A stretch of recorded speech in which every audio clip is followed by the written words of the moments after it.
तर लाडकी बहीण योजना याचा विजयाचा मोठा वाटा आहे.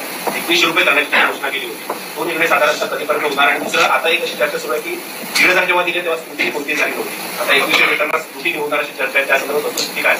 असं आहे की पहिल्यांदा तर ही योजना आम्ही सुरूच ठेवणार आहोत आणि 2100 देखील आम्ही करणार आहोत.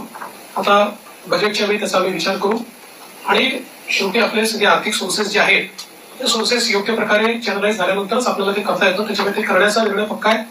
जी आश्वासनं दिली ती आश्वासनं पूर्ण करू. त्याकरता ज्या व्यवस्था करायच्या त्या व्यवस्था आम्ही आधी करू.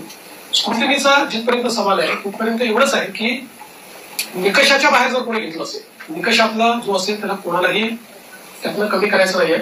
पण काही तक्रारी आल्या आहेत की निकषाच्या बाहेर मिळालेला आहे. जसं आपल्याला कल्पना असेल की शेतकरी सन्मान योजना जेव्हा मोदीजींनी सुरू केली त्यावेळी पहिल्यांदा जे काही बेनिफिशियरीज होते लक्षात आलं की मोठ्या शेतकऱ्यांना देखील ते मिळालेलं आहे. मग नंतर त्यातल्या अनेक शेतकऱ्यांनी स्वतःच त्या ठिकाणी सांगितलं की आम्ही या निकषात बसत नाही. मला असं वाटतं त्यानंतर ती स्थिर झाली.